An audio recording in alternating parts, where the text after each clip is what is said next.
Okay, welcome back. No more intro. I'm just gonna jump straight in. How the hell do you build every single Han unit in 2025? Today we are gonna be featuring every single one of the Han. We do have ourselves Fei Xiao, Han Mark 7, Boothill, Topaz, Yanking Ratio, Dr. Ratio, Sushang, Moze, and Danheng. Luckily for us, there are only 3 playable units of this day and age, so let's just jump straight in right the hell now, right? Fei Xiao, wife. So her relics are a little bit cooked because she is basically sharing relics with Yunli. So now I'm going to basically steal it back so Yunli can just stand there and just alright, give me 1 second. Okay, anyways, yep. Oh, this is going to be my Fei Xiao build, right? 3.9k attack, 129 speed, 103 crit rate, and 120 crit damage. We are gonna be on attack percentage rope, attack percentage sphere, attack percentage boost, as well as a crit rate chest to hit us at least you want the bare minimum of 100% crit rate because you do not want to miss crit. I am sick and tired of missing crits, so this is gonna be fine for more general purpose builds. If you want to, you can also opt for a 4-piece quantum build, right? 4-piece quantum build because for the signature icon, she does in fact ignore up to 54% of the target's defense. So if you are able to ignore more than that and stack on vertically, I do find myself, I think last time, I dealt a little bit more damage than my 4-piece quantum because my 4-piece quantum subsets are absolutely insane while still maintaining this amount of speed. But keep in mind, my crit rate on my 4-piece quantum on one of my most viral shots in my video is gonna be from this, right? This Fei Xiao build, this was on my 4-piece quantum on 99.3 crit. Right? Looking good. Yep. What the This was my build with a 99.3 crit rate Fei Xiao. I slammed this in with my 4-piece quantum, and unfortunately, if a situation like this happens, there really is just not too much you can do about it. Right, so I decided I'm never gonna go through this ever again, which is why I decided to opt for a guaranteed 100% crit rate, guaranteed 100% crit rate, because I just do not want to deal with that shit. Fei Xiao, other than the crit rate stuff, crit damage is honestly gonna be completely fine being low because she gains a lot of crit damage from either Topaz, Bubbin, or Ventrine. All these people generates your crit damage, so as long as you maintain 100% crit rate, that's gonna be completely fine, right? For the speed, exactly the same as all of most of our other DPS, you want to hit at least 134 effective because after Bubbin goes up, you want to make sure that you get the additional 3 turns or at least 3 turns within the single cycle after the Bubbin ultimate. For me, I do have the luxury of running this with a E2 Bubbin. If you do not have a E2 Bubbin, then this Fei Xiao she absolutely has to be on minimum 134, right? If you cannot hit 134 and you miss out on the action, there's a lot of it that you're losing, which means that you're probably gonna be back to running speed boots because speed boots Fei Xiao will guarantee you 137. Then you can just go for the double crit and the rest of relics. But luckily for me, I have a lot of speed subsets and not a lot of crit subsets. So you know what, game wants me to go for the attack main, then it is what. Right? But if you do not have a Bubbin E2, then you definitely need to hit that 134 effective. That's pretty much it. Light Cone, I've talked about it before as well. This is the best for signature. Sometimes you want to go for the whale. You can also go for Dr. Ratio signature Light Cone. A lot of defense now as well. So that's gonna be not too shabby. And then for the tracers, max everything. Don't care about the thingy. Duran as well as basically Yunli. Right? She's basically Yunli. Run all in crit rate, all in crit damage. If you need more speed to hit 134, get more speed. If you do not need any more speed, just go all in for the crit. It's gonna be completely fine. Attack percentage because energy is useless. This can be attack or wind. Technically, wind is better because Bubbin gives you a lot of attack, but unfortunately, I just don't have it. Or at least this one is just not going to be that good because I do want a little bit more over here. So just in terms of the crit value, depending on what you have. Attack percentage main boots for me, but if you cannot hit the speed required, then this should be on speed boots because speed boots with no speed subsets places your Fei Xiao at 137 speed. So that's going to be fine. Then this should most of the time be on crit rate unless you have like really high crit rate from the subsets. Then this can be on crit damage. Right? So just how you will build any of the other standard DPSs or rather crit DPSs. In terms of Idolins, this changes everything. I fucking love this E2 and she's my wife, so she deserves it. Right, it is what it is. If you don't have her, you don't love her, so it is what it is. Okay, boom, done. All right, that is gonna be Fei Xiao. That is gonna be Fei Xiao. And moving on to the next Han unit, we are gonna be taking a look at Han March 7th. Han March 7th's relics are honestly quite interesting. There are technically only really just one build, which you can basically just yoink from my man's Inhibitor Lune. Yeah, you can literally just yoink this, slap everything, back into Han Mark 7th. If you can run the 4-piece Musketeer, that's also very good because she does use basic attack very, very often. Then the inner 2-piece is gonna be the Rutland Arena, right? Other than that, there really isn't too much of an option. In terms of the speed, crit rate, crit damage, just make her faster than your DPS and then give her as much crit and crit damage as possible. You're gonna be seeing some pretty monka's damage for March 7th, especially after the enhanced ultimate to the follow-up attack, it did ridiculous damage. Now, there has been another build for March 7th that people have tried before, which is Super Break March 7th. Because technically Super Break Mark 7 could work, because if you were to give your Shifu to be a abundance unit, for example, like your Harmony or abundance unit, she technically gains the additional break efficiency, right? You can see from the ability over here, this does in fact give you an additional 100% toughness reduction for this additional attack, which means that Super Break Mark 7, I've actually used Super Break Mark 7 on my free-to-play accounts very first playthrough in SU, especially with all of the SU break blessings. She was actually really not too bad. So for that build, you can just go for 4-piece Iron Cavalry, 2-piece Break, whatever color, so it could still work. But generally speaking, the reason why I would never run this for Han March is because you have alternatives. Alright, you have your HMC, Runmei, and Fugue. So your last slot, if it's not going to be a sustain, if you want to run it to be a DPS, you have way better options than DPS. And I don't think Han March 7th is out damaging Firefly. Correct me if I'm wrong, but I sincerely don't think Han March 7th is out damaging Firefly, because Firefly has been the most commonly used break DPS throughout the entirety of HSR. So unless she can, there are almost no reasons to use Han March 7, because she can't sustain, and you need a sustain, and then the moment you need a sustain, the damage starts to fall off. So not because she's bad as a unit herself, but it's just that her competition within the break DPS archetypes are going to be a little bit too competitive. So unfortunately, she just can't really hold up to dedicated super break DPSs, right? So yep, that's pretty much it. In my opinion, just running her on the 4-piece Musketeer, 2-piece Rutland on all-in crit is going to be completely viable, right? The items is going to be completely free. Light cones, you can run this on a Topaz Ninja Light Cone.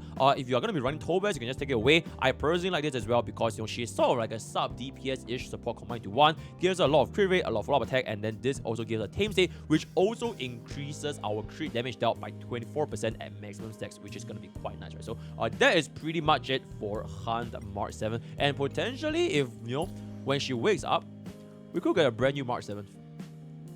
So who knows, right? Who knows? Anyways, moving on to the next unit, and that is going to be Boothill. So Boothill, she is basically one of the 3 super break DPSs that is going to be Firefly, Boothill, as well as Reba. For my Boothill build, I made him extremely straightforward, right? I gave him a lot of HP from a HP main stat, 136 speed with a very decent chunk of crit rate and crit damage, followed by 278.3 break effect. Unfortunately, I did not hit the 300 break effect club, so I'm a fucking loser. But ideally, if you can hit 300, that is a very good super break DPS, right? But like I mentioned, these are just numbers, doesn't really change anything too much. It's just for like flexing and bragging rights. Don't really need the energy regeneration rope, always going to be break effect. For every single break DPS, you're going to be running them on break effect rope. And then for the sphere over here, ideally, if you really wanted to min-max, you could go for a physical damage sphere with double crit, because Boothill, oddly enough, he has a trace that converts his damage into crit rate and crit damage. So even his literal direct damage, it could pack a decent number of punch if you're able to crit. So for example, like a Boothill with an in-game combat of like 90% crit rate and 200 crit damage, their ultimate and their basic is gonna hurt a decent chunk compared to Firefly and Reba. But so if you were to run a physical damage sphere, even though it doesn't pack your break damage, it will impact your physical damage the very first instance that is outside of the super.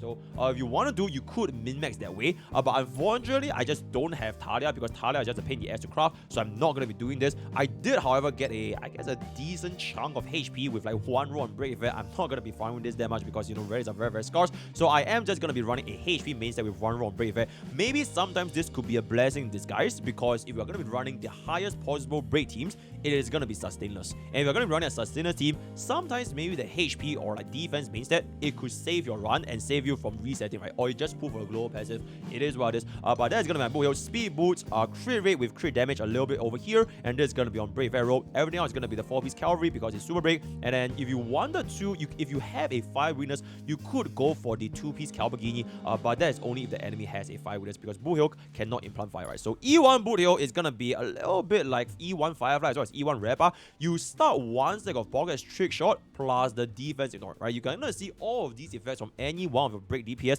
you will get a bonus ability tied to the individual unit as well as a defense ignore for whatever they're going to be. It is always going to be a defense ignore for every single break DPS as E1 without any exception. For E2, this one, I personally feel that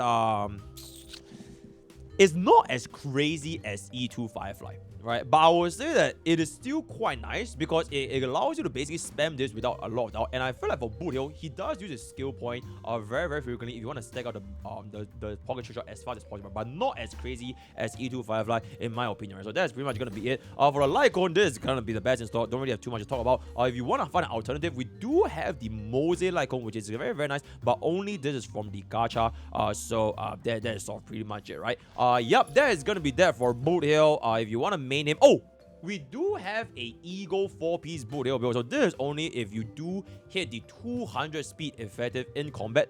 4-piece Eagle, you can also slap this on with another support that gives you action value. So this could be a Danheng spammer, this could be a Sunday or whatever it is. So running a 4-piece Eagle, like an American Boothill on 4-piece Eagle to hit that 200 effective speed, it could give you even more damage than the 4-piece Cavalry, because one additional action is like a whole ass chunk of toughness bar from Boothill itself, right? So if you do have a 4-piece Eagle lying around, the Freedom build, you can definitely slap on to Boothill as well, right? So that is pretty much going to be it for our Super Break DPS in the Hunt category. Okay. Alright, Topaz, I'ma keep it a buck. I don't think I've used it in a very long time, but if you do want to use Topaz, you literally just slap on your Jingyuan build, right? Your 4-piece Grand Duke, slap on your 4-piece Grand Duke, slap on your 2-piece Sao Soto or your 2-piece Duran, and you can just get it to work. Find the crit rate, find the crit damage. Getting the speed to 134 effective in combat is going to be the bare requirement because you're going to be running her with Bubbin, so it's going to be fine. Then the Signature Lycone is going to be on Tame. If you don't have Tame, you can run Cruise instead of your Sword play, but if you want the highest possible damage as well as the utility, then running the March 7th or rather Topaz Signature Lycone is going to be the best in slot. Me personally, as someone that does own a E2 Topaz, this E2 feels almost like zero impact. Genuinely, this 5 energy honestly changes almost nothing. The E1 is going to be the one that's going to be quite nice because it does give you an additional debuff as well as increasing your crit damage by another 50%, which is why if you were to slap it on Fei Xiao teams, you don't really need your teams to have that much crit damage. Just getting on 100% crit rate should be your #1 priority, right? Other than that, I would say that Topaz, you know, if they can somehow fix Nami's stupid ass AI of aiming the wrong target in the wrong mob, I think she's going to be quite fine. Other than that, or when the target shrinks down in the numbers, right, if that's only going to be a single target boss, like, you know, back in those days, a memory zone meme, I think Topaz is still going to be quite nice. But nowadays, you know, because of all the targets flying around all over the place, the Flame Reaver summoning the mobs, you know, Nigador summoning the spears, it will be very, very annoying to try to get the Nambi to the right target without spamming the additional skill point, which can affect your skill point economy. So that is pretty much going to be that for Topaz. Okay, these 3 units. Let's just talk about these 2 together, right? Yanking as well as Doctor Ratio, right? Both of these units, I would say they are probably amongst the least played unit in the entire game. First things first, being they are the Hunt class, and there's not a single content in the game right now that suits their category. Because not only are they Hunt DPS, they are Hunt main DPS. They are Hunt main DPS that relies on crit. So for every single scenario that I can imagine, there's literally no world where they are that good in. Not in Pure Fiction, not in APOC, and not in Memory of Chaos. So unfortunately, these 2, they are just, it is what it is. Most likely, we are going to be getting a Doctor Ratio buff one day. Surely, I think I just posted up my video of the before you pull Doctor Ratio, where back in my days, a 300,000 follow-up, it one-shotted the elite. Nowadays, if you do 300,000 damage, chat laughs at you, right? So, you know, back in my days, those were the times, right? But unfortunately, you know, times has moved on, so we kind of just have to move on with the times as well. So it is what it is. Yanking, I'm gonna keep it up. Bro built my channel. Bro made me, right? I would not say QQ made me, but if you want to take a look at the numbers, bro deadass made me because he is my most popular video of all time. Alrighty, so he alone is the honored one. Alright, this is the video that basically made, bro. Right, so yep, as much as I would say this guy is not doing too good, I would say that Yanking, he is a unit of our time, guys. Right, the consecutive follow-up attack, as well as we know, we did do a very new Yanking zero cycle recently. The way how I built my Yanking is gonna be a 4-piece quantum, 2-piece Sao Solo, or was it routine arena? Doesn't really matter that much, but it's gonna be a 4-piece quantum on the outside, slap on all-in crit values, and then get us the 134 speed to stack this on with Sunday, and that's pretty much it, right? The crit rate doesn't matter, just all-in speed or the 134 effective and all-in crit damage as well as attack percentage, right? For the signature Lycon, what I've noticed is best in slot is going to be a Fei Xiao right here, assuming that you can actually get the stacks. If you don't have Fei Xiao's Lycon, Doctor Ratio is also going to be completely viable for us, right? Because Yanqing really just does not care about crit damage, and yes, this Yanqing has been through hell, right? This Yanqing changes everything. I'm gonna keep it a buck. This is probably the most important one because of the Ice Rest Pen. Everything else, I feel like this Yanqing Idol needs a rework, right? This is honestly the strongest Yanqing Idol, which is honestly a little bit ironic since a lot of the units E4 they're completely fucking useless. Not Yanqing though. Yanqing's E4 is a big deal, right? Rest Pen on an E4, absolutely insane, absolutely insane. Right? So yep, that's gonna be the Yanqing build. And now jumping on to the final 5-star Han unit, which is going to be a unit of our time. Seele. Alright, so Seele's relics are currently occupied by my main quantum DPS. That is gonna be Qingque, right? Qingque basically stole Seele's relics, but these are the exact relics I use on Seele. We do ourselves a god tier quantum 4-piece. Alright, 3 rolls, 5 rolls. This is gonna be a 2 roll, 2 high rolls, and we have a. This shouldn't be on speed. We are gonna be running the attack percentage on Seele, and then for the quantum, we have this over here, and then this is gonna be not this, but like the double crit over here, and you are gonna be looking at something like this. Okay, you know what? I'll just steal this from QQ. Just to sort of get a better visualization of what's going on over here. Something like this, right? Something like this. 90% crit rate, 185 crit damage, 3k attack, 115 speed, absolutely 0 speed neither. If you are going to be running Seele with Mimi, this will put you at exactly 100% crit rate. If you want to be running this with Sunday, then you don't need that much crit rate. You can simply just change this out for a rope that is going to be pure crit damage. Alright, so it is still going to be overcapping by a little bit, but at least if you were to do this, you will also have perfect 100% crit on 200% crit damage. So the deal with Seele nowadays is you know, I guess if you really wanted to make her work, you could, right? Like just with a lot of vertical investments in your relics, in your supports, mostly your tribbies, right? Your E1 tribbies, your bubbins, right? And then if you were to be able to get that work, I feel like, you know, Seele is still gonna be very, very nice because Resurgence is gonna be a mechanic of our time if I can keep it above, right? But the only thing that I have an issue with, maybe one day we can get above,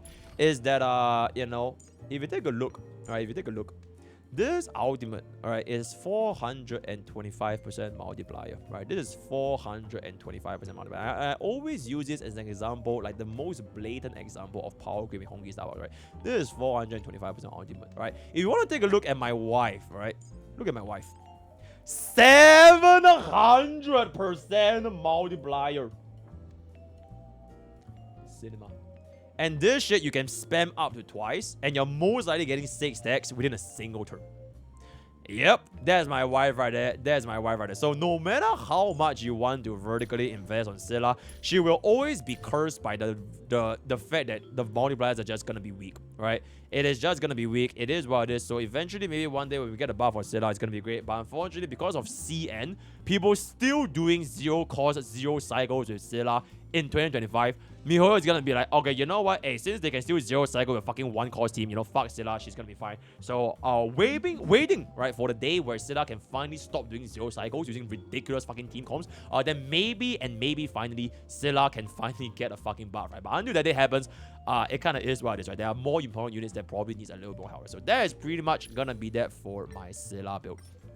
When? Alright, enough. Okay, the last 3 units, Sushang, Danheng, Moze. Moze slap on Topaz, right? Slap on Topaz, slap on March 11, right? Completely fine. Duran 4-piece, very, very exactly the same. Sushang, I don't think anyone is using her anymore, right? But if you do want to use her, I know back in the days, you basically play her as a break DPS. She does gain a very, very high amount of physical bleed, or you could also build her as a crit DPS. But I think bleed DPS Sushang was actually quite nice, and you can actually trigger the set bleed with Kafka, or you want to run this with Luca, it's still doable. And then win Danheng, right? So with that, we have come to the end of how do you build every single Han unit in Honkai Starbucks, right? Our word of the day is gonna be never power crap, never power crap. Join Twitch, join YouTube, join Discord, join Twitter, join Twitter. All the best, guys. See you guys next time. Take care.